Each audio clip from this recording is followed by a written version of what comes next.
অশোকনগরে বিরিয়ানির দোকানের আড়ালে ডাকাতির ছক, গ্রেফতার করা হয়েছে ব্যবসায়ী সহ দুজন দুষ্কৃতীকে, উদ্ধার করা হয়েছে ছুরি এবং হাসুয়া। মিথ্যে রটিয়ে ব্যবসায়ীকে গ্রেফতারের অভিযোগ। অশোকনগর থানার পুলিশের বিরুদ্ধে অভিযোগ ব্যবসায়ীর।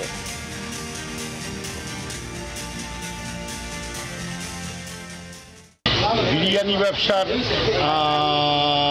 তার বিরিয়ানির ব্যবসা আছে, কিন্তু তার আড়ালে তিনি এরকম ডাকাতির এই ছকফক করতেন বলে শোনা গেছে। আমরা কখনো দেখিনি এটা একদমই ঠিক, কিন্তু হ্যাঁ লোকমুখে শুনেছি ও একটা বিরিয়ানির দোকান চালাতো, তার পেছনে তার অন্য কোনো কারবার ছিল শুনেছি, হতে পারে সেই কারণেই অ্যারেস্ট হয়েছে। এই অন্যায়টা করেছে সেটা শাস্তিটা হোক, এই অন্যায়ের শাস্তি পাক। নিশ্চিত থাকবেন পারে? নিশ্চিত থাকবো আমরা।